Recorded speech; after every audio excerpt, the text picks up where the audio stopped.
I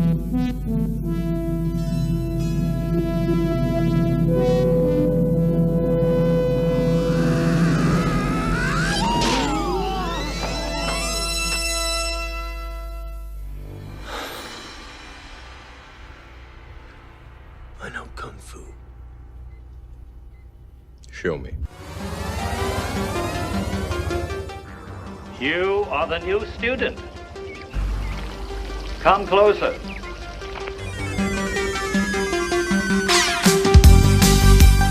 You're listening to the Kung Fu Podcast presented by James Still. I don't care if it's Muhammad, Imard, Bruce Lee. And Steve Newby. This is the original Five Fingers of Death right here.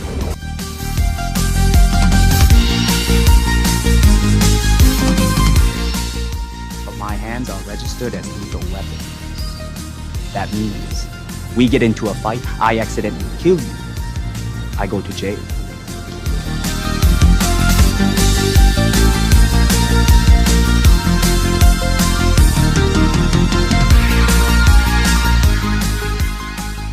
Okay, I'm not breathing now. Obviously, I'm breathing. What I mean is, you can't hear me like, Steve.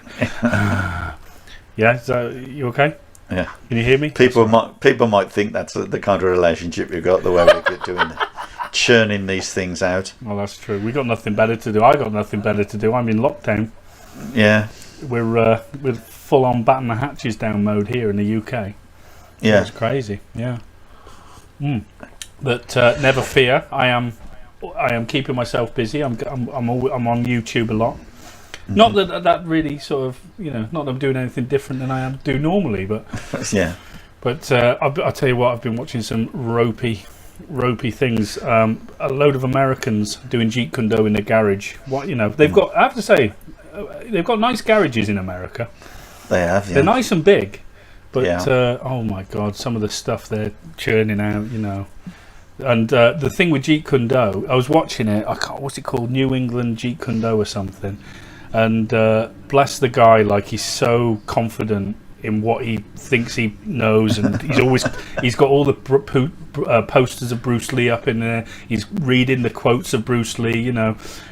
My Sifu, my Sigung tells me to go and watch movies, this, that, and the other. And then, he's doing a self-defense skit with this guy and actually kicks him in the balls. And, this poor guy. And bear in mind, this guy was covered head to toe. He looked like a Ninja Turtle in all this protective equipment. And somehow he snuck a kick to the groin in. And he just went down like a sack of spuds. It was hilarious.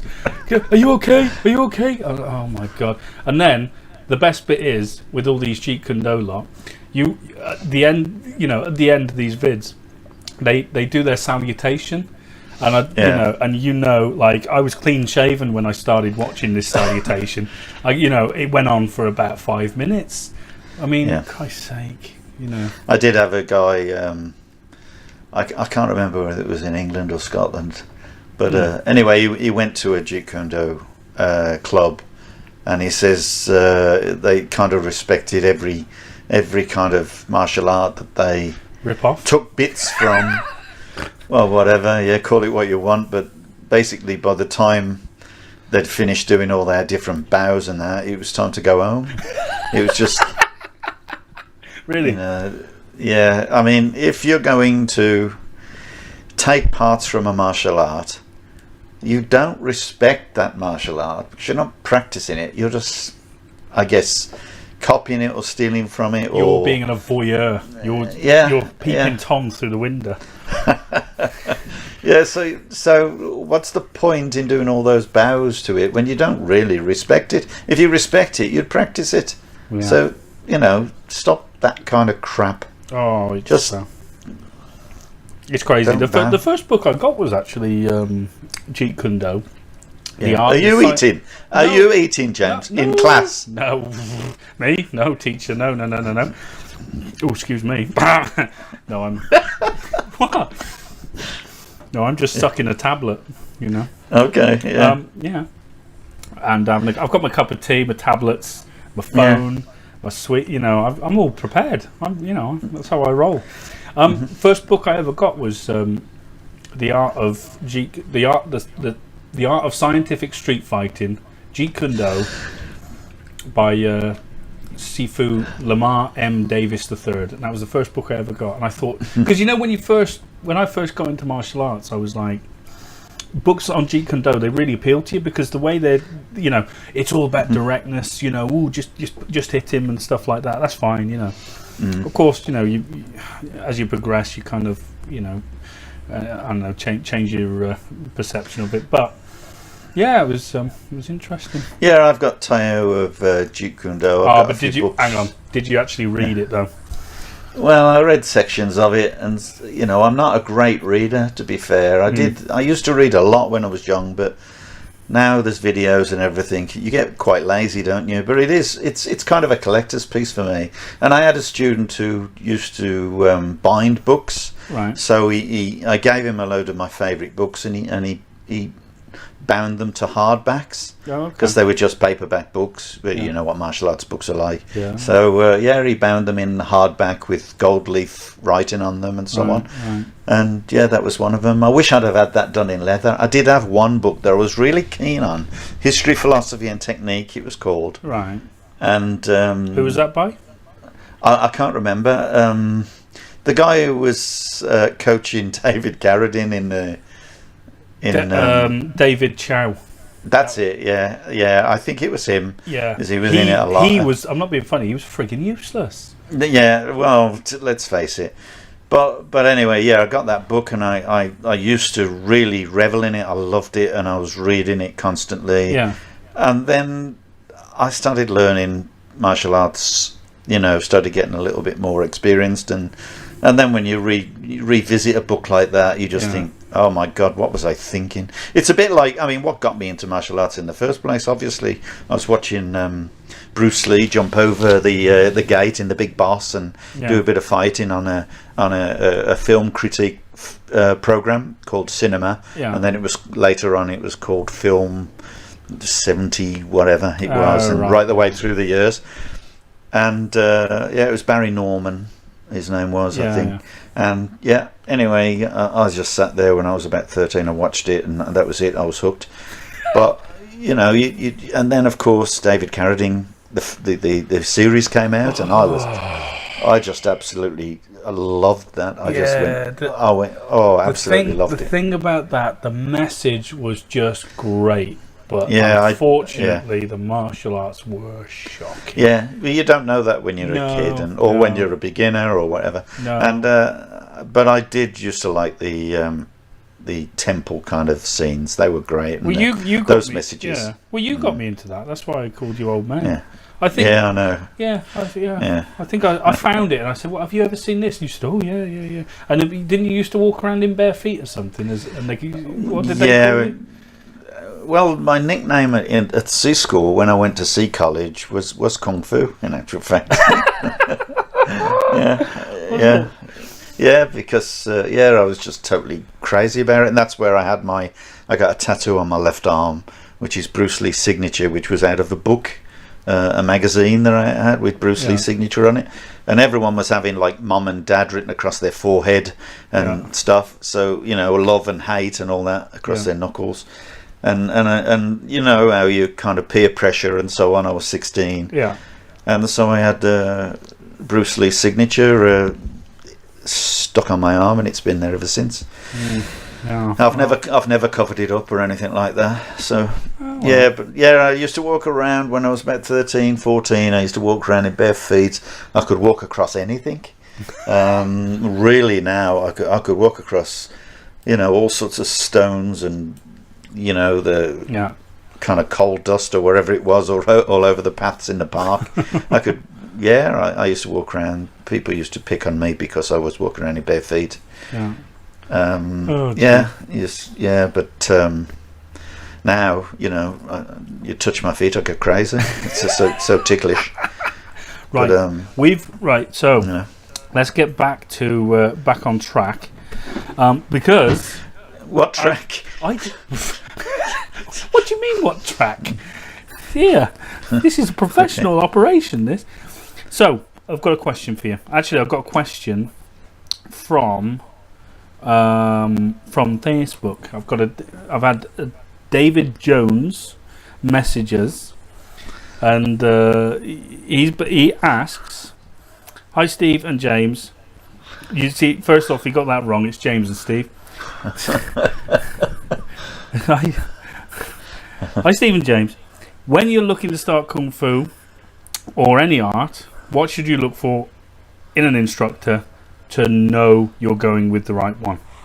Oh God, that's a difficult question. Because it's extremely hard, isn't it, to find someone who's willing to tell you an awful lot of honest truths. I guess. You remember the quote? The quote I like from Bruce Lee was, "In the sanctity of the unknown, under such a veil, men honour you as masters."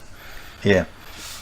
Meaning, if you don't know any different, you'll believe anybody, and you can call them a master. So you know. Yeah. Well, they call themselves masters. That's the big problem. I think you've got to. It's the same as looking for a driving instructor. I guess they've got to know their stuff, but it's difficult for you to know whether they know their stuff, isn't it? I found it really hard. I mean, I just went with anyone. I went to karate when I was 13. That was the first thing I did. It was 10 pence a lesson. Yeah. And I just went crazy. The guy's name was John. He was a lovely guy, short, stocky guy, good at what he did, you know. And but he kept getting swept by one of his yellow belt students. Oh, right. And he was quite keen. And then he punched him in the face because as he was getting swept, he couldn't stop him sweep him, but he thought if he sweeps him, I'm just going to punch him in the face. And that was his kind of escape from it. Well, it didn't really escape. Yeah. After the fact, he fell down and the other guy got a bloody nose. But you know, I can understand the yellow belt getting a bloody nose because he wouldn't have known how to protect himself. But he certainly knew how to sweep, and that John should have been able to avoid a sweep, but for some reason he just couldn't. So the question, what's the answer? What do you think? I don't want to make light of it because it's a really important question, but I would just simply say, as long as he's not afraid to answer every question you've got, and I think the most important thing is to write down those questions. You know, it isn't, you know, it's whose teacher and so on, you know. My teacher was this and his teacher was that and his teacher was that. People come out with so much crap about who their teacher was, and some, you know, especially if they've left organisations, they just, you know, go into the ether and suddenly find all sorts of people that they can train with and then go, respect them and so on. So yeah, that's that. At the end of the podcast, I've got a Brucey bonus for you, so bear that in mind. So that's just jogged my memory. But anyway, go on. Yes, just make sure that you ask as many questions as you can, and make sure that the guy. I think you can pretty much tell where the guy's lying. You know, I think cross-examine them, right, and don't allow them to pretend to be the master. They've got to be people first. Yeah, but at what point does that sort of? You've got to cut as a person starting martial arts. You've got to sort of, you know, give some leeway, haven't you, so they can get their point across. And if you're a beginner, the whole thing is, how do you know what they're talking about? Because you know, right? So watching all these freaking Americans in their garage doing JKD, they all talk. They all start bringing into it science. You know, E equals MC squared, and you know, power is mass times acceleration, stuff like that. It's just like, as soon as you hear people, you know, basically bullshitting you with science and pseudoscience, you know, I'm there going, that's when I kind of switch off and just go into you've got to try to follow a logical path. I mean, when people come to us, the first thing we say is, you know, we're going to create an argument between us. We're going to make an argument, right? A good argument. So I want you to ask as many questions you possibly can. Yeah. And I'm gonna, you know, I'll give you some details and answers and whatever, but what I'm also going to do is I'm going to ask you questions to find out, you know, to give you the opportunity to see logic, right? So for instance, what's the most important thing? Speed or power? Okay, that's a simple question I ask them, and obviously if they say power, I'm going to give them an example of why it isn't as important. If they say speed, then obviously they're on the right track, etc., etc. Of course, that's only an opinion of someone who does kung fu. Someone who does, karate or whatever might, differ in that. So I tend to say, okay, punch yourself. If it's power, turn your palm the other way around, so you punch in the back of your hand. And when you punch the back of your hand, I always say to them, punch your back of the hand several times. They do that. I say, does it hurt? And they go, well, yeah. I say, well, stop hitting it so hard then. And then I say, make a single knuckle with your middle knuckle, and now punch it, same power. And of course they don't, because it's going to hurt. Yeah. So there you go. You don't need power. What you need is good technique, and you need the capability of understanding technique.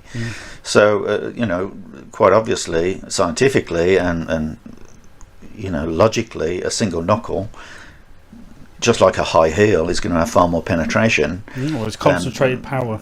Exactly. So when they see that, they can understand that speed is more relative than power. If you can hit the right target with the right weapon, you've got a martial art. So that's basically the way that I tend to enjoy a conversation. I enjoy a conversation with beginners. I like to educate people, because it's really important that whether they join you or not, whether they're interested in what you say, if you can educate them a little bit, then when they go, they're armed with a little bit more information, and they go a little bit more warily to the next group or the next club or whatever, and hopefully they will build more and more confidence and more information. So, and educate them, and then, they may come back. It doesn't matter to me whether they come back or not. What matters to me is that they don't go and feed these, people that are just, sprouting out the woodwork, building up their own style and, thinking that they know it. It's so sad. That's life, today. Yeah, it is. Well, okay, so, in other words, get ready to have an argument, Dave. All right?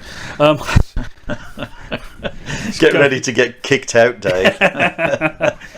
Right, but that actually kind of segues into my next question for you, because I want to get a bit technical for all the traditional Kung Fu practitioners listening, and maybe for the other stylists who are listening, if you are. Martial science. What is the definition of martial science, according to you?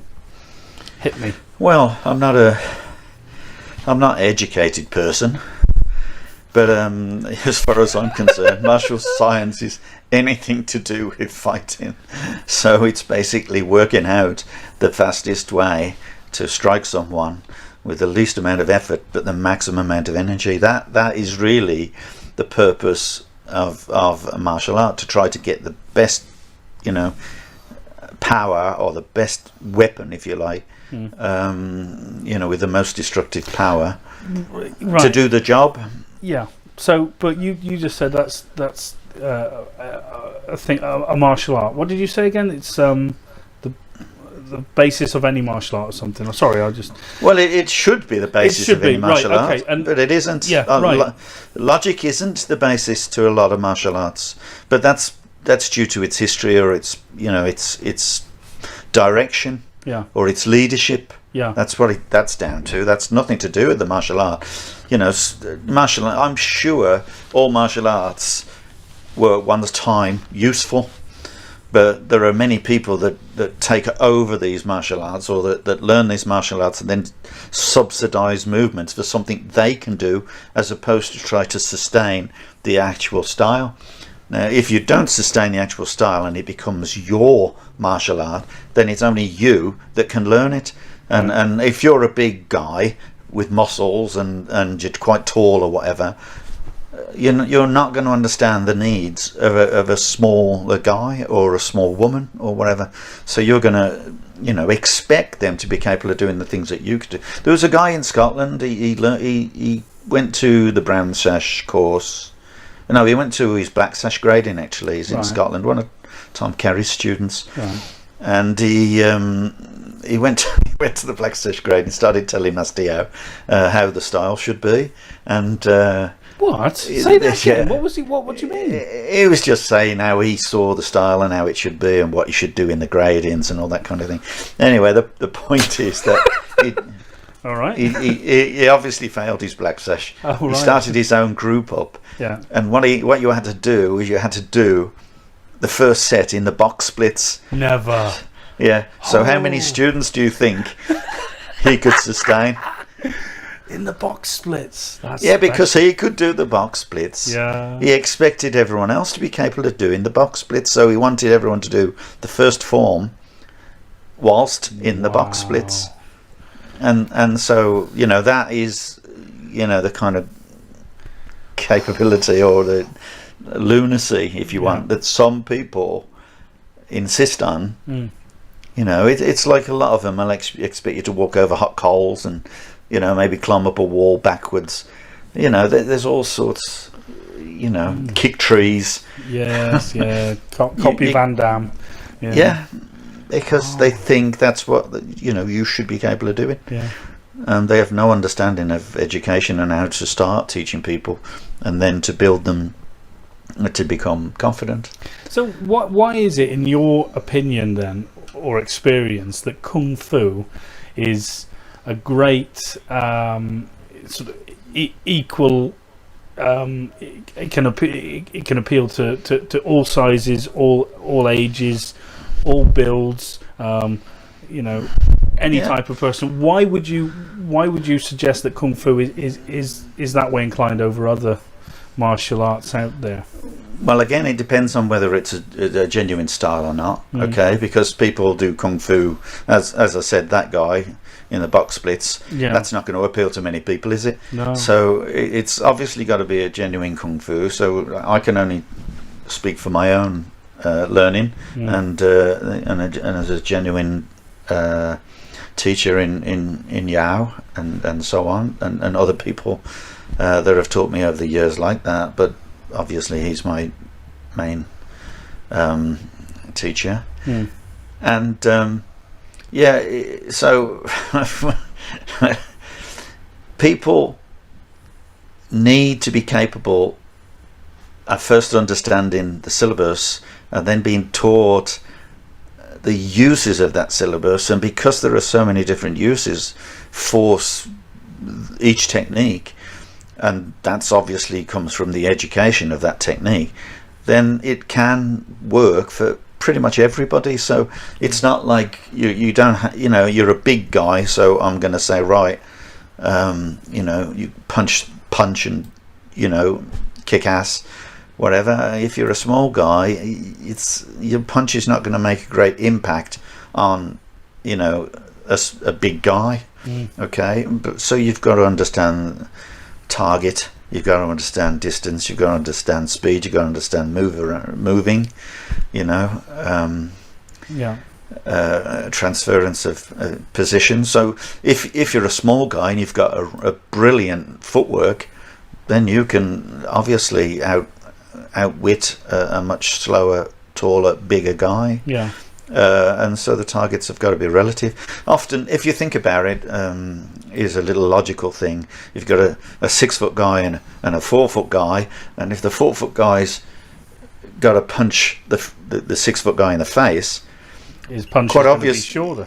it's going to be shorter. Exactly, it's going to be short anyway. Why make it any shorter by trying to punch him in the face? 2 foot higher than you. Yeah. And more so, in fact, because it's from your shoulder.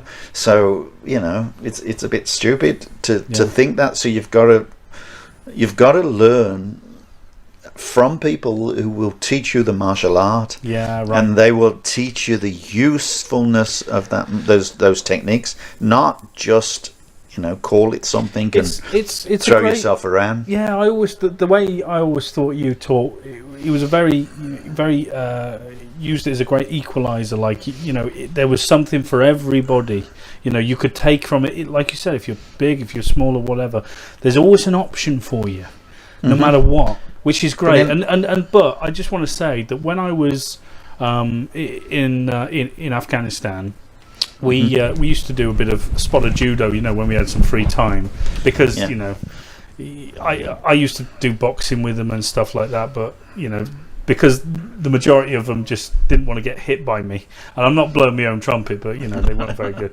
But we used to train a bit of judo, and there was a couple of the fellas I used to train with who were really, really into judo, really good, and one of them actually was really really quite technical with it. A guy called Jay, fantastic bloke.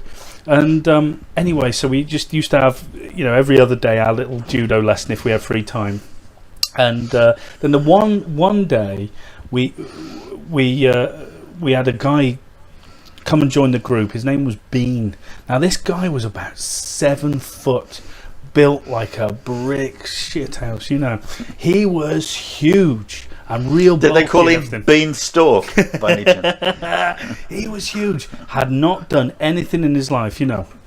No martial art, nothing like that. Just pure raw power and all the rest of it. Anyway, so everyone started rolling around with him, and within the confines of the judo, what we were doing, nobody, and I mean nobody, could do anything with this guy in terms of hold him on the floor. In fact, as soon as he got you, he just lay on you.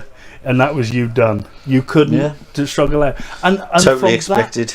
Totally expected. And of course, I studied with you prior to that, and I was just I knew what would happen, but all the others were so adamant that it's technique as well. It's technique. It's like it's technique up to a point if you've got someone of a similar weight category than yourself, and if you react before they get on top of you, not afterwards. Right.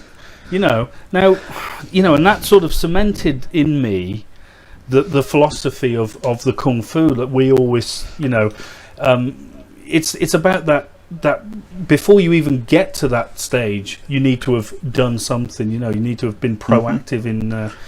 Or avoid that stage in the first place. Exactly, yeah. And it's just like, wow, so there's a good example of a power, raw power, not transferring, into what you would deem as a martial art. But in actual fact, it's more of a sport, isn't it, judo? Let's be fair. It is. Yeah. I wouldn't class it as a martial art in that way. I don't think judo people would either. No, and that that's fair enough. Respect, and I do enjoy watching all the throws and everything. It's great, but when you're faced with someone like that size, my God, couldn't do a thing with them. Could not do a thing with them. Yeah. So what happened? That was it. Is he the guy that ran at you? No, that was another one. Yeah, that was another one. He ran at me when that was back in Northern Ireland. He ran at me in the gym, and because they were training, they were trying to show me sort of someone runs into you, you grab them and do a hip throw or something onto the mat behind you, and I just. The way I learn is a bit slow sometimes, but I was grasping this technique. Anyway, next thing I know is this huge guy. He's just running at me, thinking I've picked up the technique I haven't, and immediately I just reverted to what I know. And snake creeps down, the Tai Chi. I just went straight under him, and I threw him over my shoulder, Steve. He bounced into the wall. Oh, it was friggin' hilarious. It was. He was like, "You weren't supposed to do that." I said, "Sorry, sorry. I just did something." That I wanted to survive with. Yes, exactly. When you got someone pelting at you, it's like Jesus Christ.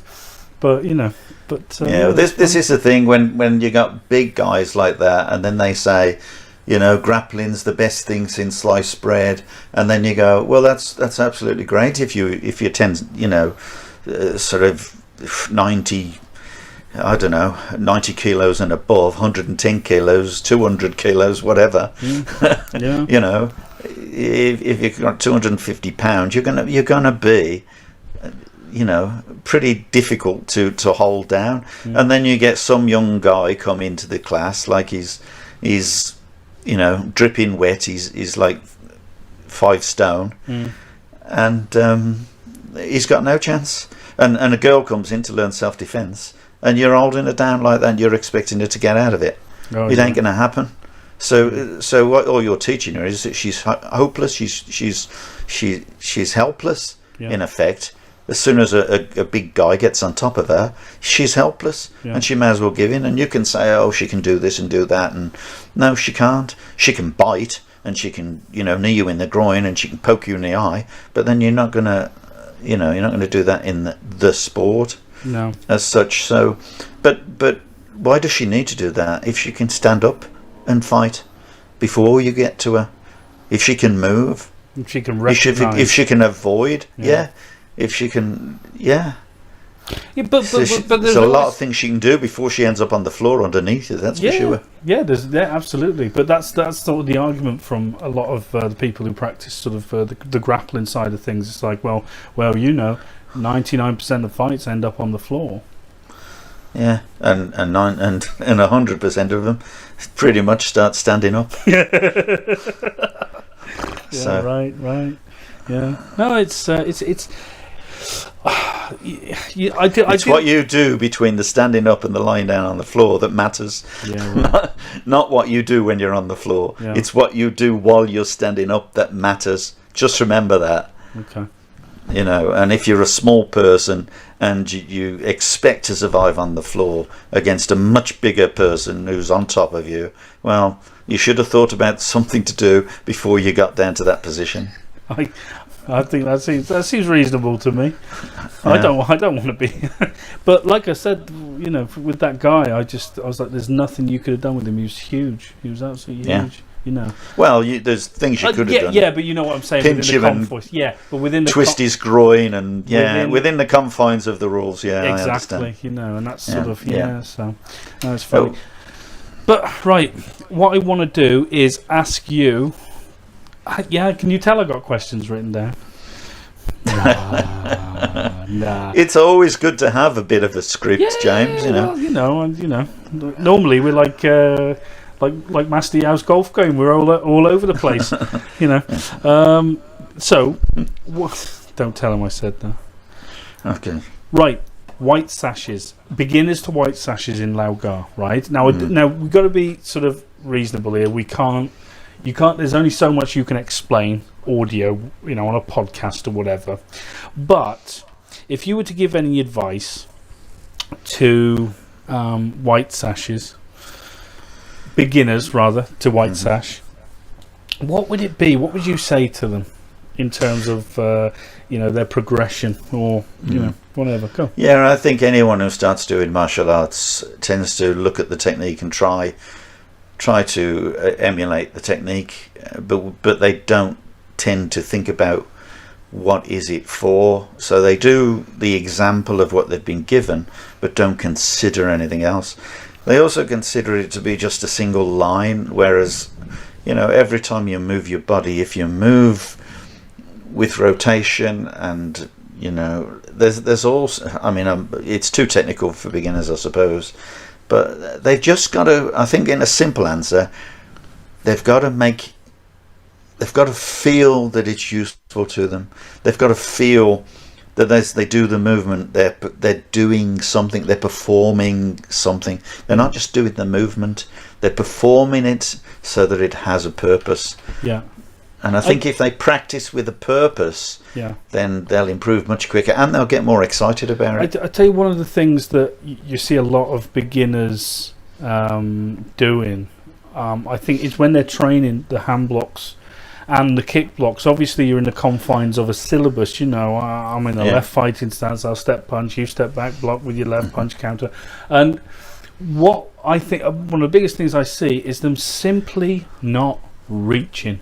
Or simply not giving enough of a stimulus. Now I can understand if you're a beginner or whatnot, you're a bit nervous and you don't know how to do. But I think a great start would be just try and reach the target. Obviously we've got to consider they're not controlled yet and whatnot. But but you don't need to make a punch, James. This is the thing. People say, okay, step and punch. No, don't step and punch. Step and push. And then you're going to make an effort. Try to push the guy backwards. He's going to stand there for you. He's not going to get hurt.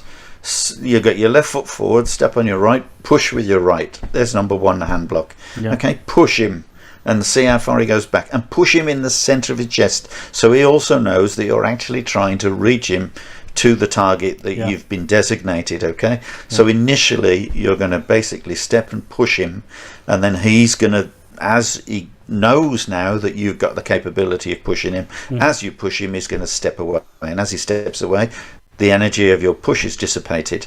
It's because you're stepping further away, the distance is greater, the push is dissipated. And then he can start to apply the block, which really is an attack. It's not a block, it's actually an attack. There are no blocks in Kung Fu. Did you know that? There are no blocks in Kung Fu. Well, funny enough, I did, we use... yeah, I know, sorry. Maybe I wasn't talking to you. Maybe I was talking to our audience. That guy. You mean the one person? Yeah. Dave. Yeah, there you go. For you, Dave. Yeah. So it's just simply, I guess it's just the use of words. Chinese words they can't be directly interpreted into perfect English. Okay, so. It tends to be more of a parry. A block isn't. There's no such thing. A block. If you throw a punch and I catch that punch in my hand, like I'm catching a baseball. Yeah, that's a block. That is a block because it's you're stopping all that power. A deflection or a parry is redirecting the energy. Yeah, and that's what it should be. But the block in itself is the use of the wrist as a weapon. Yes. And so, and it's a rotation as well. But people, as beginners, they won't know that. And I'll be honest with you, I know black sashes that don't know that. So, it's that's another story. I always kind of emphasise to when I'm teaching beginners, certainly with the hand blocks, the early ones, all of them, but particularly the early ones, is that the movement is perhaps the most important part of the initial understanding of it. Just that moving back, and you can look at all of them are based on movement, but you're not going to stand there, are you? You're moving back. But if you look at the way beginners are taught, they're taught from A to B. Okay, so the movement, like a block or a punch, is the beginning of the movement and then the end of the movement, A, and then to B. But what they really should be recognizing is the journey between those. Whether it's a block, whether it's a punch, whatever it is, whatever movement you make has significant sections within it. So you could say, obviously it's got to be a visual thing here, but a hand block could be 1, 2, 3, 4, 5, A, B, C, D, E kind of thing until you get to the end, which might be F or G or whatever. Right. So there's so many different positions that hand can be useful in, and depending, of course, whether someone's grabbed you, whether someone's punching you, whether someone's holding you, whatever, it's just simply that they've got to recognize that you can't. If you miss the journey, then you've missed the martial art. You're talking, so I'll just kind of elaborate on that for people listening. So you're talking about the hand prior to the actual. So if we're talking about the hand block, the hand prior to the actual attack starting is in a position, whether it's inside of your chest, and we'll call that A. And we'll call that A. As it moves out, there's motion in the arm. It's moving forwards. You're picking it up and okay. Is it moving forwards, or are you moving backwards? Well, okay. Forwards, backwards. Yeah, well, if you're moving backwards, then the hand isn't moving at all. It's just changing shape. But it's not moving to the side, everybody. So just so you know, right? There's no left and right in the hand block number 1. It doesn't swing like frigging karate. Forward and backward. Do you see? I bet there's karate guys out there going, "What do you say? What do you say? We do this. We do this." No. So this is the problem, though. Talking about it on a podcast, you can't do it. But what you see, because if I say something, and rightly so, you'd say, "No, it's not. Is it? Is it? Is it?" And it's like, how it's impossible, isn't it? It's an impossible task.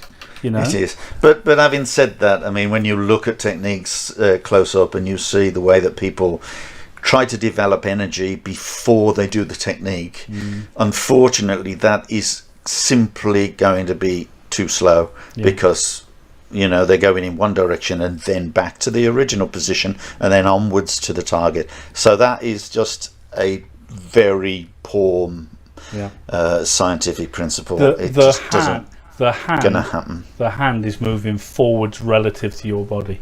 Hey? Yes, or the body is moving backwards relative to your still. Oh, hand. you had to say that. Okay, yeah, but but it's so. Well, hard, the thing is, how can you be moving forwards if the other person is coming towards you? So as the I'm person closing is the coming, gap, though. I'm closing the gap. but the gap will be closed. Well, I'm just with expediting that by moving before them.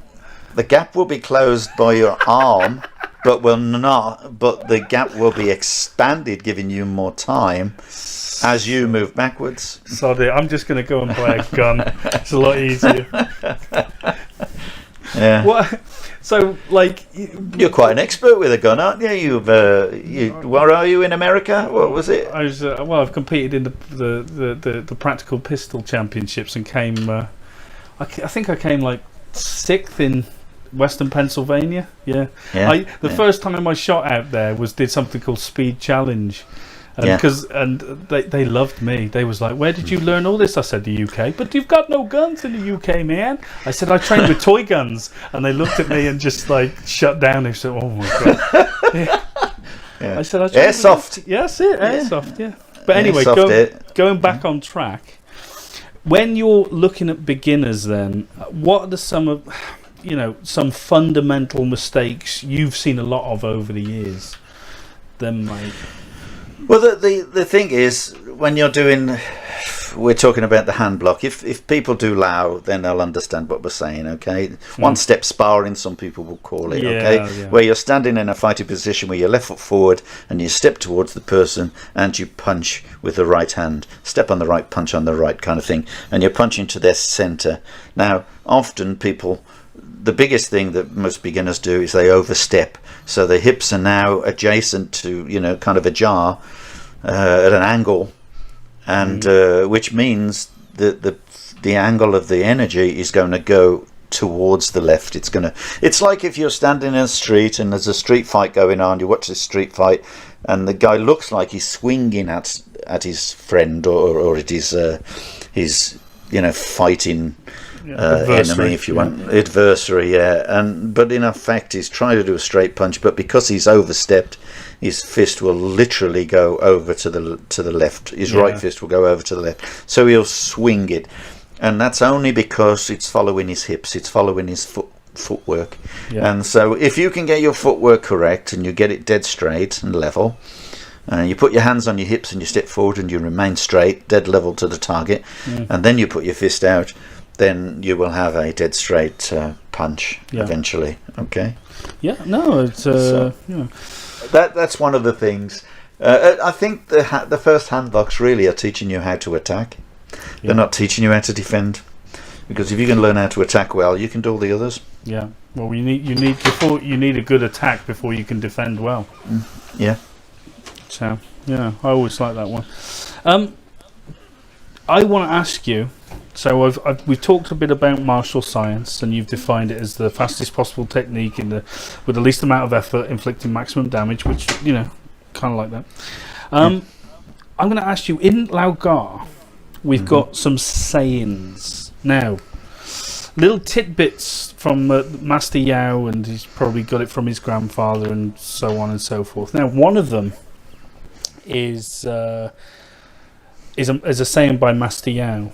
It's an inch longer is an inch stronger, but an inch closer is an inch more dangerous.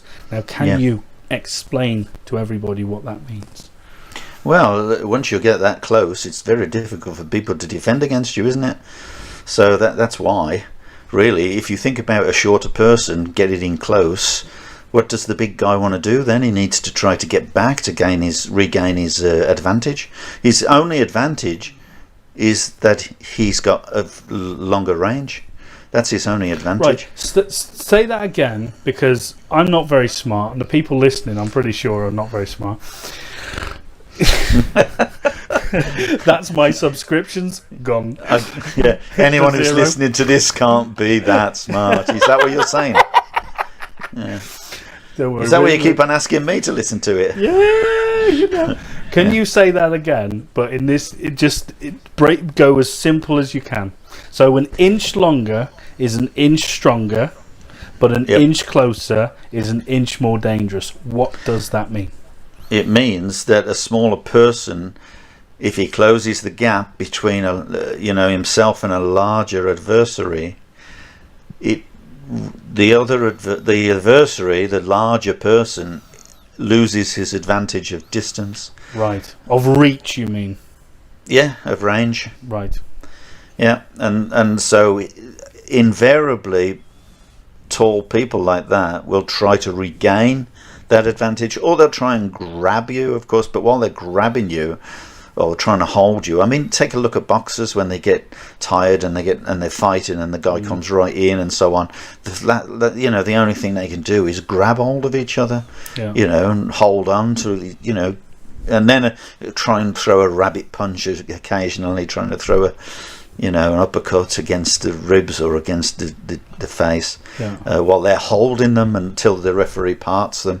So it's kind of, because obviously they're in a contest, they don't want to stop fighting. So, but that's what they do when he gets too close and you just can't do anything. So that's it. That's an inch closer is an inch more dangerous. What do you mean by an inch longer is an inch stronger? What's that mean? Well, the guy who's got the longer reach has a lot more time to develop energy.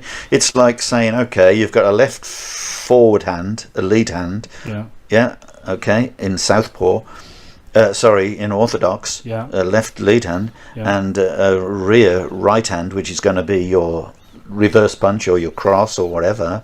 And of course the cross works simply because it's got more range to develop. The left lead hand is going to be able to go faster because it's closer.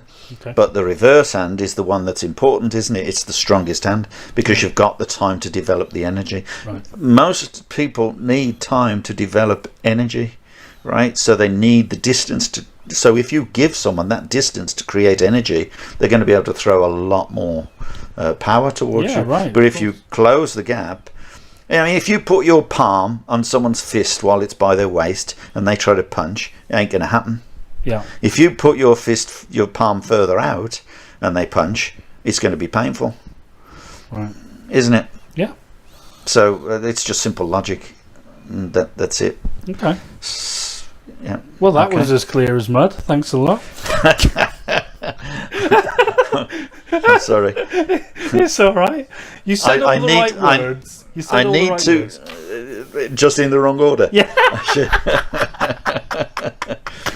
I think what you really need to do when you're talking about techniques, you need to understand who you're talking to, because one of the things about teaching is you may teach the same technique to several people, but you'll teach it in lots of different ways because different people need different ways to learn it. Some people are visual, some people want you to write it down for them, or they'll make notes, and so on. And some people listen to what you have to say, they're audible, they're auditory, I don't know what they call it, but it's just everybody's got different ways of learning, and sometimes you have to approach people who are timid, who've got less I wouldn't say interest. They've got as much interest as everyone else, but they tend to be a little bit more less confident in what they're picking up. So they'll constantly need. You're talking about sayings in China. In Laogar, Mastiao has this one saying about the 3 logs. Remember those? Yes. Yeah. So when you're teaching people, certain people you can teach, like a round log, you kick them once and they just keep rolling. Yeah. Then there's the square log. You kick it once and then you have to kick it again and again and again until it learns. You've got the iron logs. The iron log is the 3rd log, and you kick that and all you can do is hurt your foot. Yeah. Be a round log, people. Yeah, be a round log. Yeah, I love that. So you've said that to me for ages. I love that. I don't know why you said it to me. Am I a round log? Right, don't answer that. Another Laogai saying for you, right? And I'm going to sort of butcher the Cantonese here, right? Kun mo Samsing. What's that mean? I haven't got a clue. You tell me. I don't You know speak what it Chinese. means, Mr. Newbie. You know what it means. I know you know what it means. Remind me. Right. Kun, the fist. Mo, never. Sam, 3. Sing, sounds. So the fist never makes 3 sounds. What's that mean? Well, the thing is, you've got 3 weapons. Okay, let's just look at it this way. You've got the sword makes 1 sound. Okay. Right. So explain. Well, if the other guy's got a sword and you've got a sword and you make an effort to cut the guy and you don't manage it, you better be careful because that guy's going to know more than you. Saying it with a stick, it's 2 sounds. It's a clash and a retaliation. Okay, and if the guy then blocks it, that's 3 sounds. You're in trouble because he knows more than you. Okay. Yeah. So the fist. Then you talked about the sword, the stick, and the fist. Yeah. Yeah. So 3 punches, if someone, 3 sounds. Yeah. Bang, bang, bang. Yeah. A block, if you want to call it a block.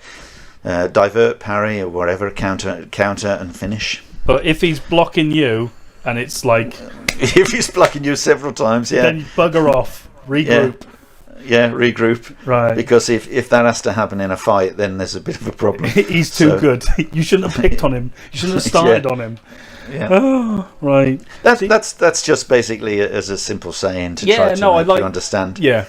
You have to finish the fight as fast as you possibly can, so no more than 3 sounds. Yeah, I like that one. I like that one, and I know you knew what that meant. You know me, James. I don't profess to. I've never really retained the Chinese that much, just the basic stuff. And the reason for that is simple. Why do I have to pretend to be Chinese? Yeah, exactly. Why do I need that? I'm not interested. I'm more interested in. I mean, that's how people like to say, "Well, we're traditional. We do this," and then they come out with all this Chinese terminology, and you go, "Well, that's absolutely great," But is it going to make you better? Absolutely. But at the same time, you've got to acknowledge that if we are to preserve a culture. We're not preserving a culture. No. Well, I would argue. Well, okay. If you say we're not, but I would argue we are preserving a cultural heritage of China. So when we lose, say, you look at the names of the forms, for example. What we're going to do? Just not call them by their names. They're Chinese. But many people don't call them by their Chinese names, right. James, because I don't speak. It's important. No, I know that, but this is a good argument. This is because I don't speak Chinese. No. Okay. So therefore, me attempting to pronounce the words correctly, I'll be constantly corrected.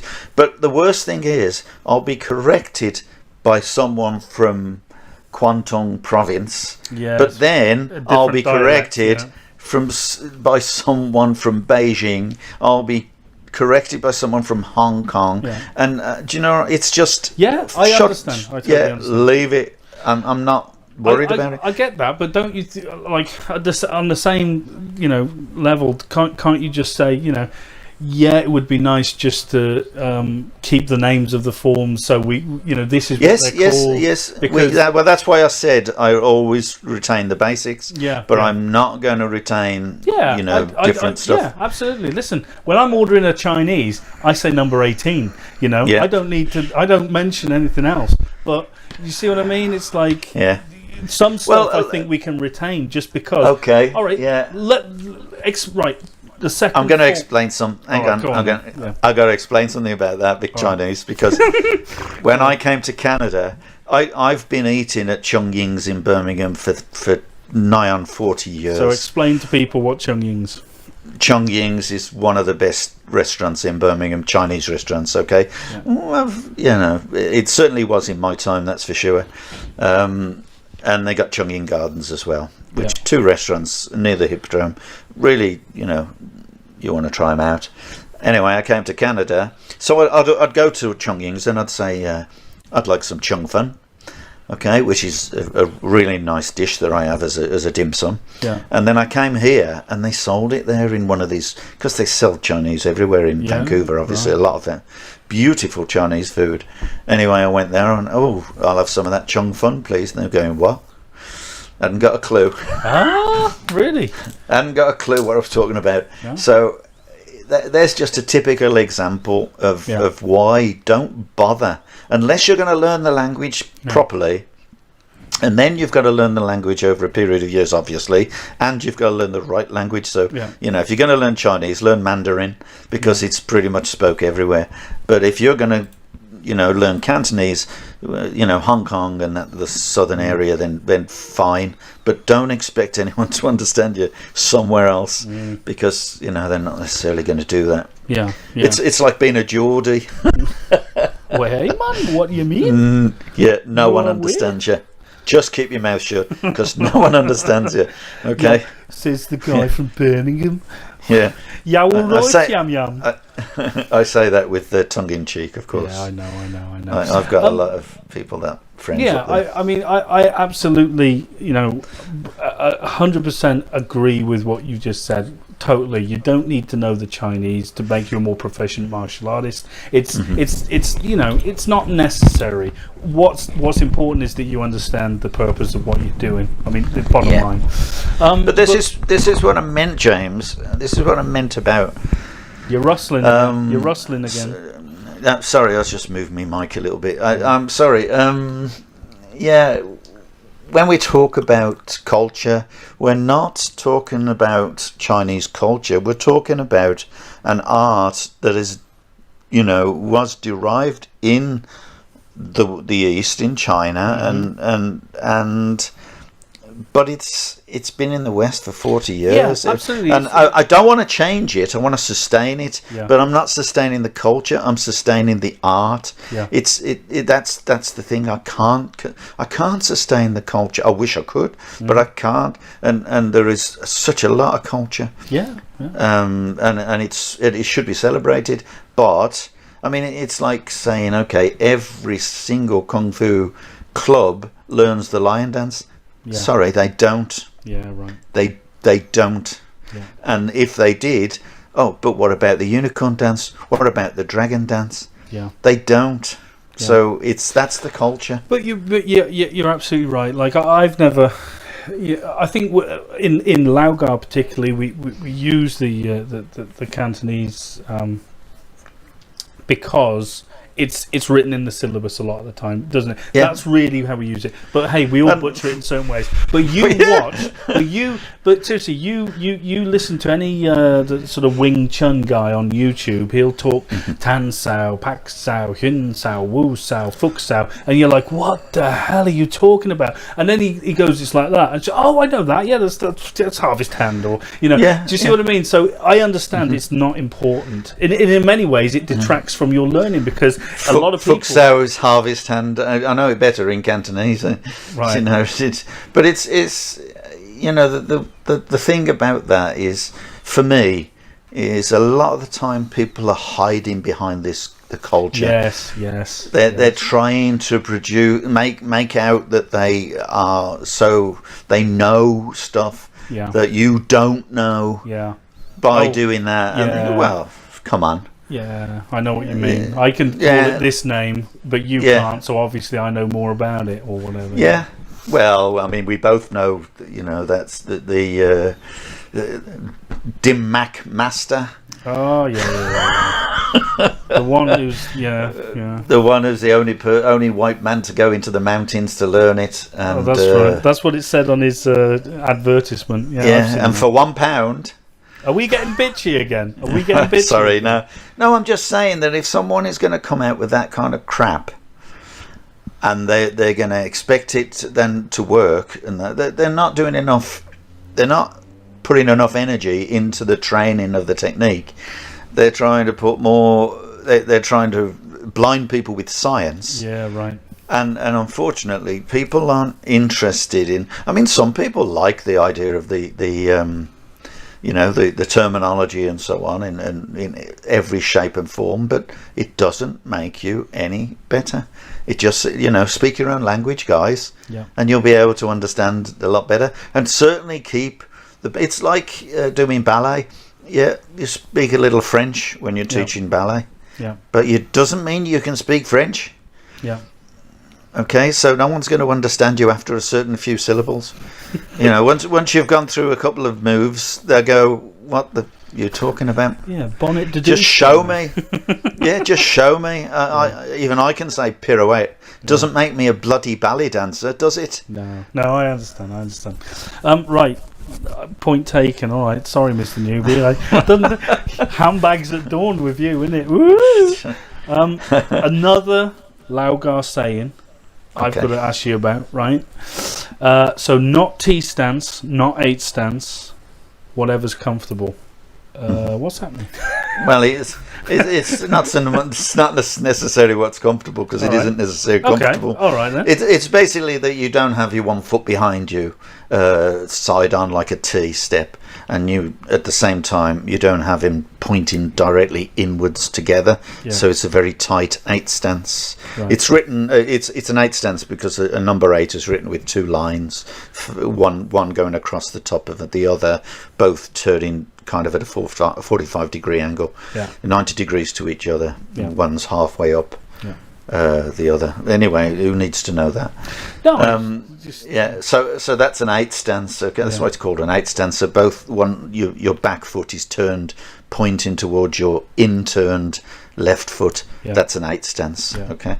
So well, it's not that. All it refers to is the fighting step or the fighting stance. It's not quite turned in so much, but it isn't turned out either. Like the thing you see, if you want to step forward, we've got a thing on next to our foot, just above our foot. It's called an ankle, and that only works in conjunction with the rest of the foot. Okay, so if your feet are facing forwards, you will be able to flex that ankle to enable you to make a step. If, on the other hand, you turn that foot outwards, sideways, and then try to make a step, you're going to have to lift the whole leg to do it, because your ankle don't work in that way. That's a T-step. It's not meant for going forwards. So, anybody who stands in a fighting stance with their foot sticking out behind them is not going to be able to go forward very much. And there lies a lot of the problems with some of these martial arts that profess, to be fast. Okay. It ain't going to happen. Yeah. Oh well. I'll just go off in my direction. I don't want to go down there just for now, because I feel there's a bitch coming on. No. Well, okay. So in Laogar as well, we've got. You remember that we've got a there's a sheet. There's a poster, if you like, with a lot of Chinese characters on. And you've got the yin yang symbol. Anyway, there's 4 lines of text, if you like, in Chinese. One of them is not T stance, not 8 stance. And one of them is, I believe, because there's four things. Laogar will last for 1,000 generations. Is that it? I'm sure it was written by the Nazis. No, that's the one. And then the what? The Did you just say the Nazis? Well, they reckoned theirs would live for 1,000 years. Oh, that's the 1,000-year Reich. For God's sake. Okay, so there's that one. That's the star will live for 1,000 years. Is it 1,000 years? If my enemy doesn't come, I don't move. Yeah. So go and explain that. Well, basically, if you do the first attack, you're open. Right. So, as soon as you throw a punch, you're open above that hand and below it. You've only got one other hand to protect you. So where are you going to put it? So you've got to either put it below, deciding on where the guy's going to hit you, or you're going to have to put it above you to see where, it's going to go, to see where the cover's going to be. So, Yeah, it's just simply that, really. It just means if you wait to see what's going to happen and you're capable, then you are going to be able to, defend against it. Yeah. So it is more about defence than it is attack. And this is a question that we always we do say to people, because people say, yeah, but attack's the most important thing, and you go, wait a minute, defence is the more important. No, you'd rather get out there and attack. So I always say to them, okay, in a competition, how many points do you have to score to win? And the answer, of course, is 1. Yeah. And then in the next question, how many times do you have to defend yourself against someone who's trying to make that 1 point? And the answer's obvious, isn't it? It isn't a load. Yeah. Hundreds. Yeah. So therefore, what's most important to practice? Defence. Well, you use it more. Mm-hmm. But you can only practice that defence if you have a good attack. Yes, that's right. You've got to be a good attacker, but it doesn't mean that attacking is, No. to anyone's benefit. Yeah. So that's the way that works. So. Yeah, you have to have a good attacker, of course you do. Yeah, but why do you have a good attacker, James? So you can be a good defender. Exactly. So you need to be a good defender. Yeah. Yeah. Yeah. So, going that's back the to answer to that one. going back to hand block number 1, just attack, just reach. Just be a good. Sorry, so there's one more. There's one more. So we've got Laogar live for 1,000 years. The 1,000-year Reich. We've got. I shouldn't have said that, should I? Really? Because now I'm just thinking of Adolf. Yeah. Laogar lived for 1,000 years. We've got not T stands, not H stands. My enemy move, I move, not before. And the last if my enemy doesn't come, I don't move. Okay. Sorry, excuse me. And the last one is, if I'm not very much mistaken, the punch comes from the heart mouth. Yeah, the fist comes from the heart mouth. Okay. Yeah. So what does that mean? Well, the heart mouth is the solar plexus. Okay. And what's so significant about the solar plexus? Well, it's a gateway to the heart. So what the idea is to protect your heart, for God's sake. You're like trying to draw blood from a stone sometimes, Mr. Newbie. Yeah, but that's all it is, isn't it? You're like Meg Ryan on that Parkinson interview. She wouldn't answer a question. It's like, well, didn't I answer that question? You did, but that was it. The fist is from the centre. Yeah, but I'm going to elaborate. The fist is at the centre, so it's basically coming from the heart mouth. Yes, right. That's. So it has to come from the centre. It's not go. It's got to go through the centre. When people do martial arts for the first time and their fist is by their waist upside down. Yeah. Right, and the reason for that is simple training. Right, by taking the fist forwards, still upside down, until the arm is almost straight, and then twists at the end. What you're getting is a dead straight punch. If you were to turn that fist around as you began to punch, the elbow would then become raised and protruded, and you would end up punching in an arc. You would basically be doing a hammer fist instead of a straight punch. Exactly, yeah. And that's why the fist comes from the heart mouth. So it comes through the centre and then twists at the end. But like you say to some people, but what about a lead jab? Yes, but you've still got the other hand protecting you from there. So that fist comes from the heart mouth. Yeah, your lead jab is also your lead defence. So it's your first line of defence. Yeah. The most important thing is to protect the homeland, isn't it? Yeah, right. And send out your army by all means, but you've still got to keep reserves. Yeah. It's when you lose your reserve that you got a major problem. Right. It's like you always said to me, you got 4 armies, your 2 arms, your 2 legs. Yeah, I used to say you've got 4 armies. You got 2 arms and 2 leggies. I'm not kidding. I went to a boxing gym once, and I was talking to the guy running it, and he was like, "Legs, they're useless. Legs useless." I'm like, really? Are you for real? I was like, because I'll just cover up with my elbow. I'm like, Jesus Christ, buddy, you don't know what you're getting into. Like, if you start bloody a good kicker against a boxer as well, he's gonna have twice the trouble, But it's that sort of like boxing. He's expecting you to kick high. He's expecting you to kick high. Yes. So of course people would keep their elbows in, and that would deter anyone from kicking high. If you're going to kick someone's elbow, it's going to bloody hurt. But you're not necessarily going to kick that high. So unless he wants to put his elbow down by his shin, he's going to have a major problem. Yeah. Because it's you could kick anything from your little toe upwards. So talking about Lau Gar, how has the style evolved in the UK in terms of syllabus, shall we say? How have the sets changed at all? Have there any? Because like, I'm not being funny. You go to any course or whatever, you've got 10 different ways of doing it. Every person you speak to has got a different way of doing it. How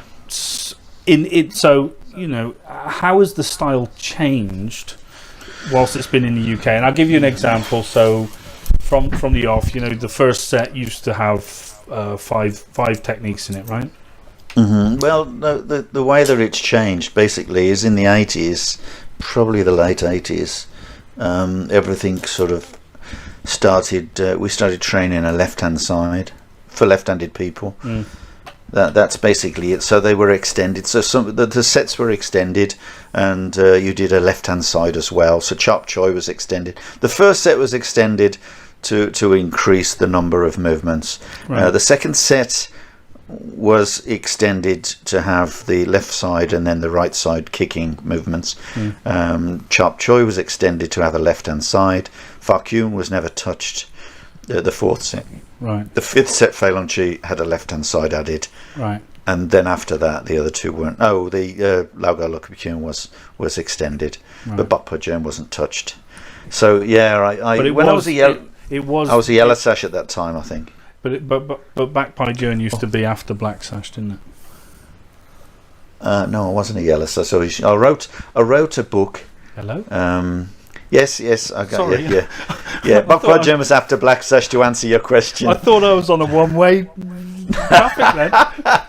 No, sorry. But because in the earlier days there were other sets. Yeah. There was Chup Sao, and there was another one before the fourth set, Farkyun, which was a white eyebrow form. It escapes me what it was called actually. It was called Chup Sao. That's right. The first bit was Chiao Sao Fa, the free hand movement before the first set. Right. So then Chup Sao was a white eyebrow form allegedly. So there were different things involved, and then it just became Lao. Why would you have a white eyebrow form?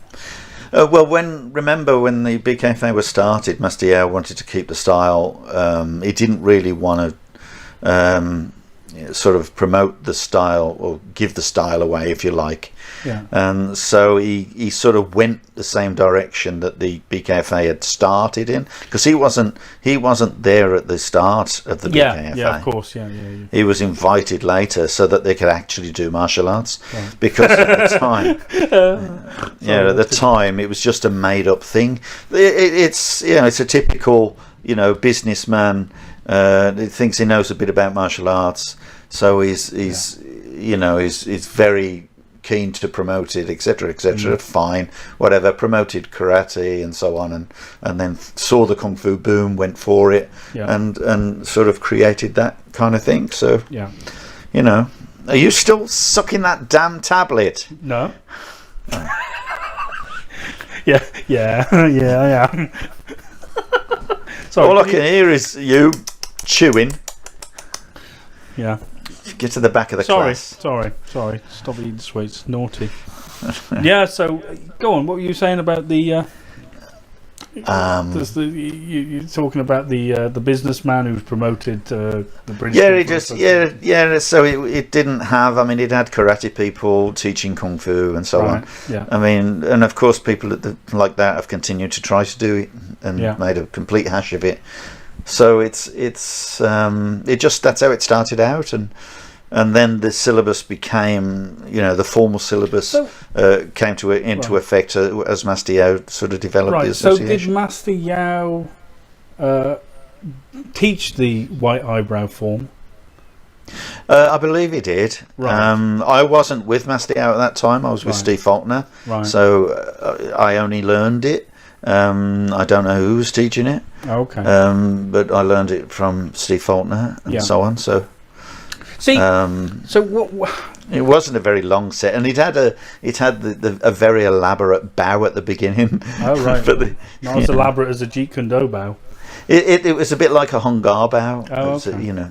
Really big swinging to the one side, bowing, stepping and bowing, and then swinging to the other side, stepping and bowing, and then swinging back, stepping back, and then finishing completely. Okay. It was quite a big, elaborate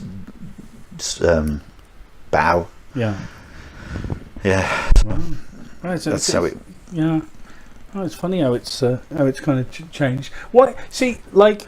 Oh, that was only for the Chup Sao. That wasn't for the Lao Gar. That was for the Chup Sao. Yeah. bow. Right. So no, but when I was talking, I was talking about the sets being done on the left hand side, all the rest. Oh yeah. A big thing about people who don't necessarily train traditional martial arts per se is they'll look at a form, right, or a pattern, cat or whatever, and they'll think to themselves, "Oh, right, that has been taught from generation to generation to generation to generation," when in actual fact, it probably wasn't.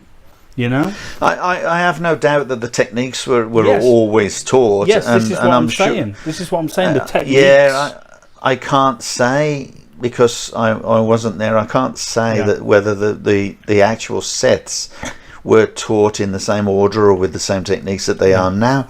But I'm sure that they're pretty similar, if not the same. I'm sure some of them may have been added. I'm sure some of them may have been split even.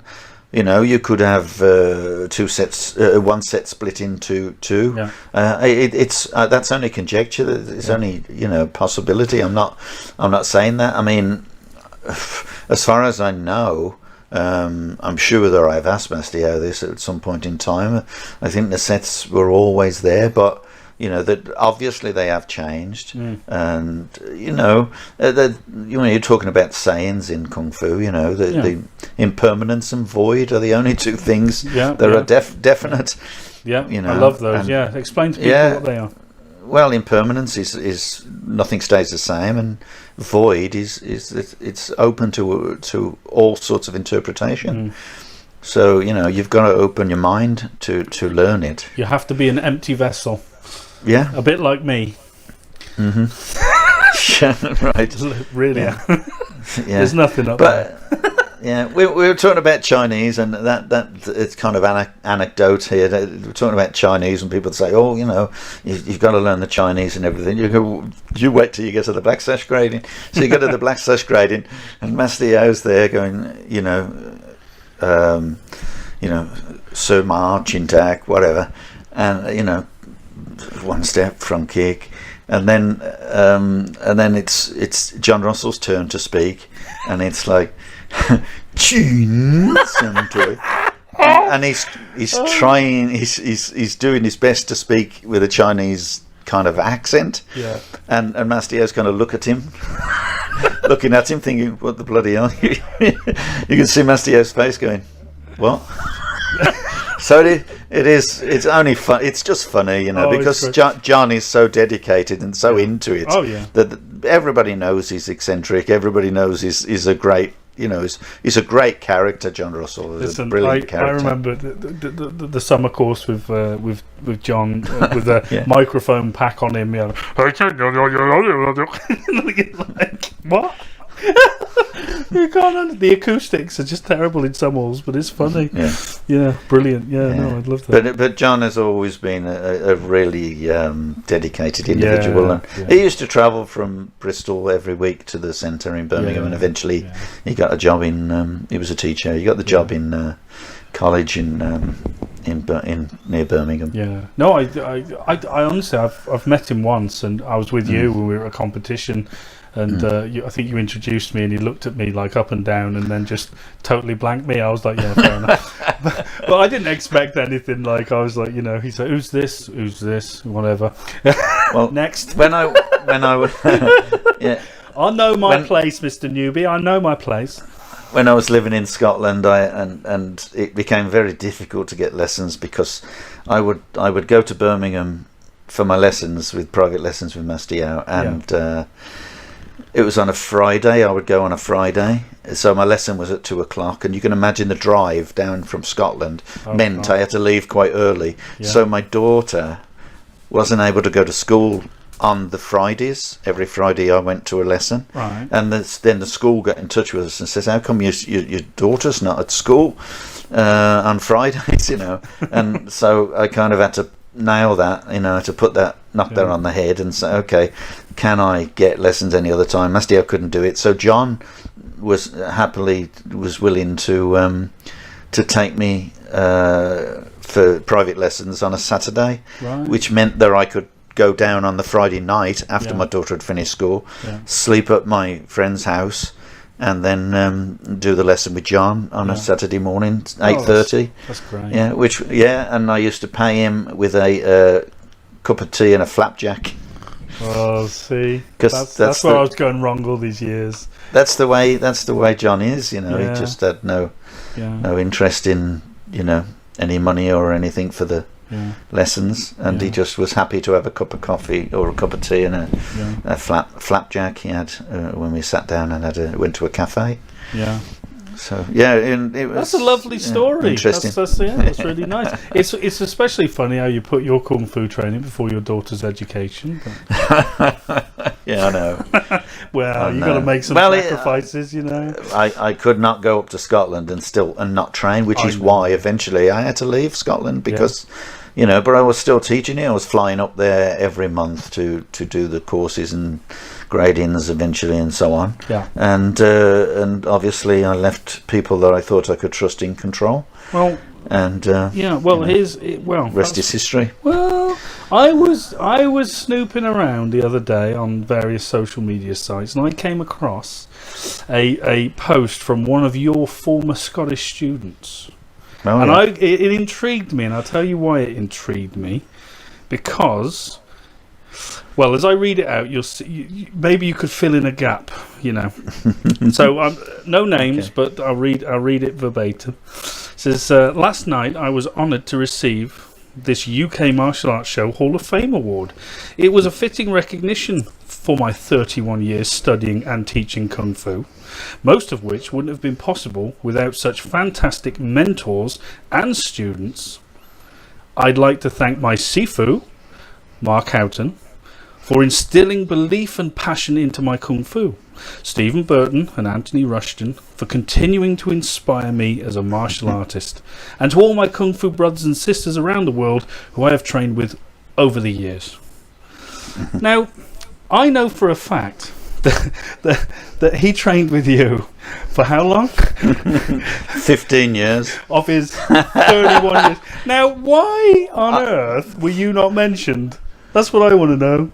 First of all, I'd like to know where the 31 years came from. But oh my God. Listen, why wasn't I mentioned? Yeah, why wasn't I mentioned? Why weren't you mentioned in that? That's what I want to know. What have you done? What have you done to some of these ex-students, eh? These, other than teach them kung fu, what have you done? You can tell from that when someone does that, okay, and begins to search desperately. I mean, basically, I know who you're talking about, and I did, you know, have an email from him. Very nice email, I have to say, saying how he thanks me and was dedicated and so on for the last, and he really enjoyed so many years of, you know, he's the one that coined 15 years. I don't know how long he stayed for. He came to me when he was an orange sash, so that gives you about a year, so that's like 16 years. And then he was with me for 15 years, and then the next thing I know, they were training with this Steve Burton guy, and Anthony Rushton, who does Tai Chi. And he and basically they were they just started I suddenly found out that Scotland wasn't anything to do with me anymore, apparently. So that's basically the long and short of it. But my point was, why weren't you mentioned? Well, I mean, it's not like all I people can say could to erase you from history. You're not like simply because Marty McFly. Simply because I gave him. I told him what I thought. Okay, and which he betrayed my trust, as sometimes people do. After 15 years, he betrayed my trust, and I told him so. And although the letter he sent me was fine, I just told him the truth. And people don't like the truth. But the problem is with someone like that who then goes searching for identity, and they desperately need someone to recognise their ability, and yet they hide their history from people. Yeah. But you can't hide your history, you see, because if he spent 15 years with me, and it's only been 7 years, okay, since they did that to me, then all I can say to you is everybody that trained with him while he was with me, all the people that are in Scotland that trained with me and him under me, know where he comes from. Yeah. They know he's lying. They know he's trying to change history. Yeah. But you can't do that. I'm sorry. It just doesn't work like that. Yeah, yeah. And so, he can thank people, but when you see them on YouTube on their knees bowing to someone with a packet of money in their hand to try to gain recognition, and of course you understand that they're trying to continue to use the name of the style Laogar, simply Yao doesn't like that happening, and he tries to stop people doing that. Yeah. And so of course then they go, well, if we can join people who do Hongar, then as well as I do that Hongar and has certain aspects of Lao, Laogar Kune, well, as a Lao, one of their form, yeah. So then they can justify using the name Lao.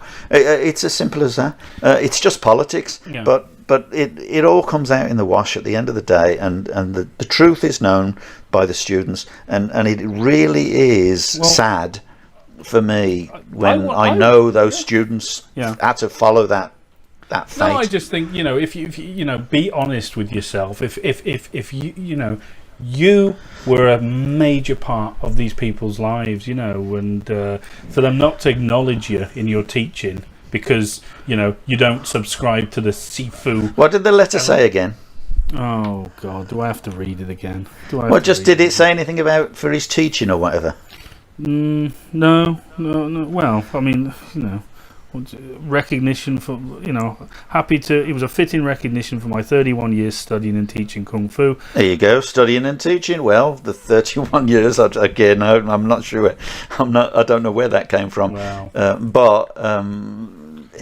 Who taught him to teach? Yeah. Yeah. And I remember him coming to the Nationals and apologising to me and wish he hadn't have done this and done that and done the other. And in the next breath, he asked me to come and do a course for him. And I told him where to get off. It's just, how could you possibly steal someone's organisation from under their feet? Because I had no way of going back up to Scotland and so on. And then, sorry, I have to pause for laughter. And then in the next breath go, would you come and do a course for me, like as if he wants me to work for him in some way? And I'm just thinking, do you know what? And he wasn't the only one. There were other people like that. And I just feel so sad for them because they know what happened. Yes. But you haven't been inducted to the Martial Arts Hall of Fame.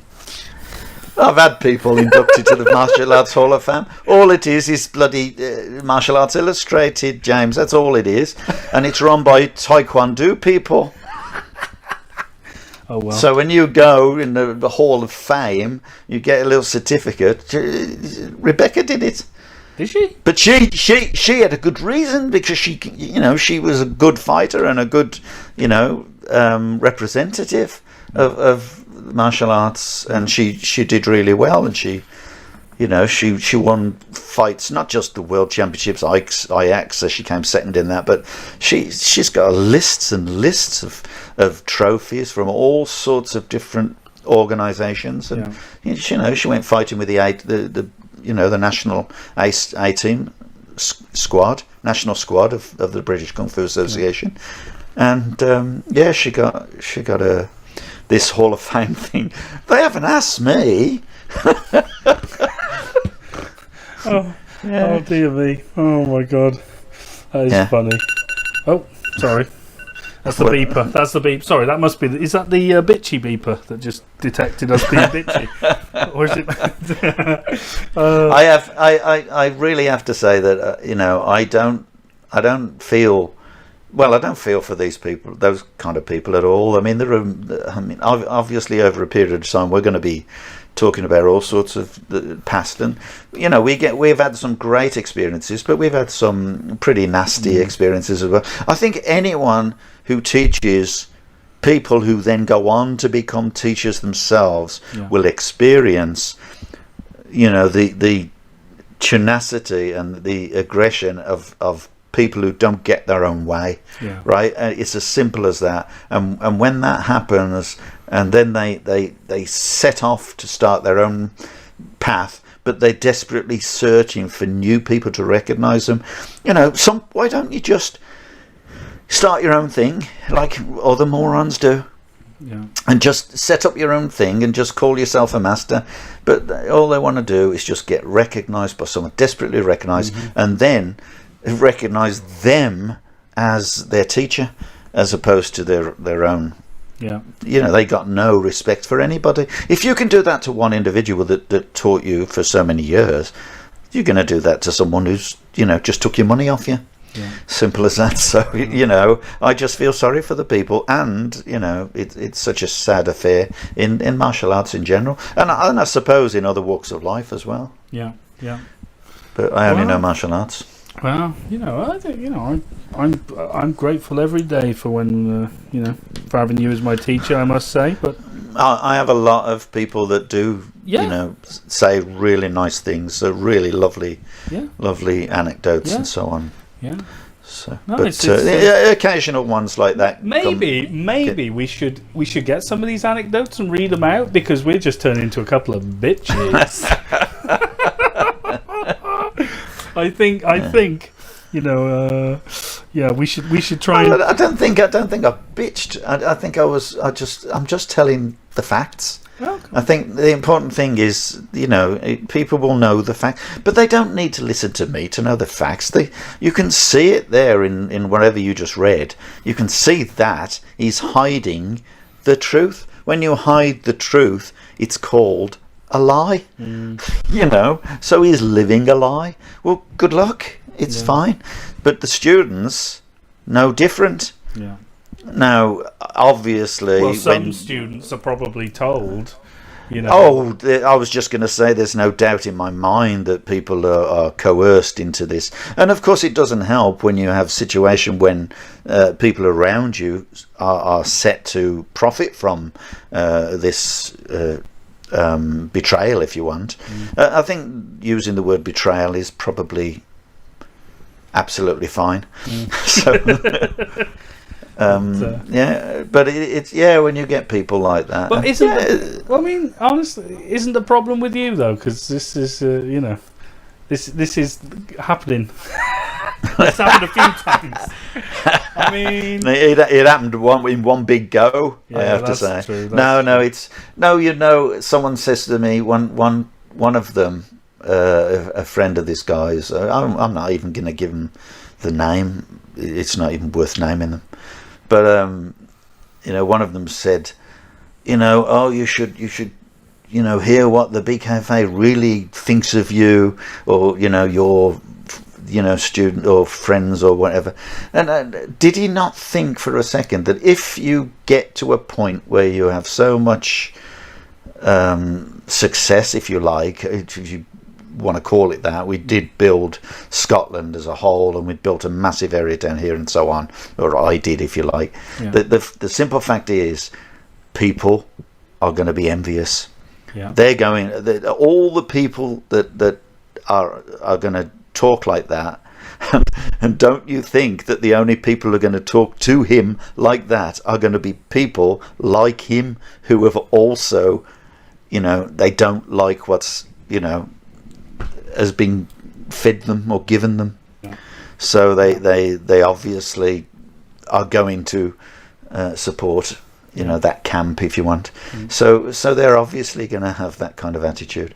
But anybody who wants to ask me any questions about anything like that, I don't care who they are, they can ask me and I can give them the truth. They can tell me whatever. Yeah. Because obviously you've had some, pretty bad shit happen, man. Did you ever lose total faith in your pursuance of the martial art? Did you ever think? No. As it was just not worth it, or no, no, I never lost faith in the martial arts. You sometimes, as a teacher, lose faith in teaching simply because I would imagine it happens to a school teacher when they get accused of something or whatever, and they just think, what, I don't even want to bother again. And yeah, there were times when I really felt like, I'm not interested in teaching. And then I guess I had a lot of support from my family, I had a lot of support from my wife, and kind of on the one hand it was like you're better than this, you can do this, you can do that, and on the other hand it was like, told you so. So yeah, so it was but yes, I did lose a lot of belief in certain aspects, in associations and so on. Yeah. There was an awful lot that went on behind the scenes that shouldn't have happened. Yeah. There was very little support in those days. And that's really why I just thought, what, I'm not going to sit back, I'm not going to just let everything just flow over me. I'm going to go and do something about it. And so I set about the prospect of looking at other areas to teach, and I thought, there's a really big area. The only problem is it's about 6,000 miles away. Oh well. So yeah, so I decided I would treat, make sure that the family got a good future, because I didn't see a future for me. But there. You never. I mean, you still have. You will always have a lot of love for this, for your training in this country, in the UK. Yeah, and of course. For your friends and all the rest of it. Yeah. I would. I mean, I'm really keen. I mean, I do it a lot on what's it called, Messenger. I teach. Yeah, I still teach classes on Messenger and so on. I still meet with people, talk to them. Obviously, we're in contact all the time and so on. I also talk to my guy in Missouri as well, and the technology is doing a great favour to us. It's helping us a lot, and of course we'll be doing an awful lot of video footage, we'll be doing some video instruction. We have no choice. It's the way of the world today. And and when I see people and the kind of people that do these videos teaching what they believe to be, the right thing, and some of them, they haven't even got grades in it. There's one guy which I am going to cover over my, because it's critique. Okay, I don't mean to attack people, but if someone deserves to be critiqued, then they're going to be critiqued, especially if I know their history, as I do, because I've taught an awful lot of people. And how many people do you think you've taught over the years, out of interest? There is no number. Thousands, absolutely thousands. Yeah, you teach thousands of people over the years. It's been 40 years, and yeah, absolutely thousands. And some of the people you remember with absolute joy, and you remember they're growing up. You can teach someone when they're 6 years old, and then you're walking in the national competition one time, and some big bearded guy shouts at you from the back and says, "Steve, you taught me when I was 5 years old," and you're looking at him, and he's like in his 30s, and you're thinking, my God, I'm old. I said, I looked at him. I looked at one guy. One particular memory I have when someone shouted like that. I walked past and went, "Hi, how are you?" He goes, "Hello, Steve." I says, "How are you?" I says, "Who are you?" And he went, "Oh, you taught me when I was 5."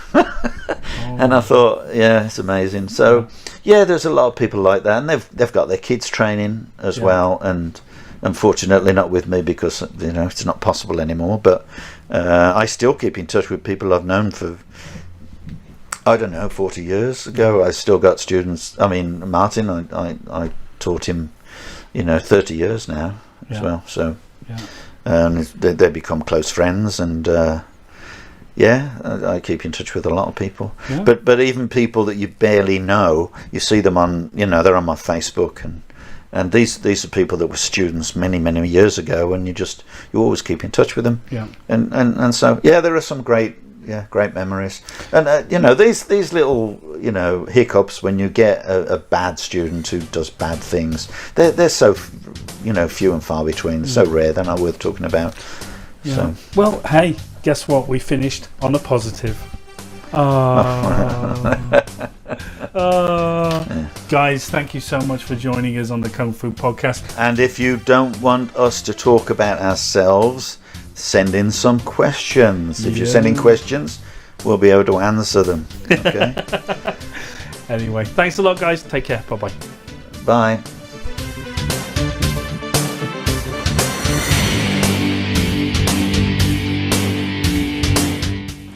I kick your little Beijing ass right now, man. I ain't scared of you. I know you know that little tricky shit. Come on. Hi guys, thanks so much for joining us on the Kung Fu Podcast. If you like that and you want to find out more about us, you can head over to Facebook, Twitter, Instagram or YouTube and find us under SJN Martial Arts. And also guys, this podcast is available on Podbean and iTunes. So until next time, take care of yourselves, and we'll see you again on the Kung Fu Podcast.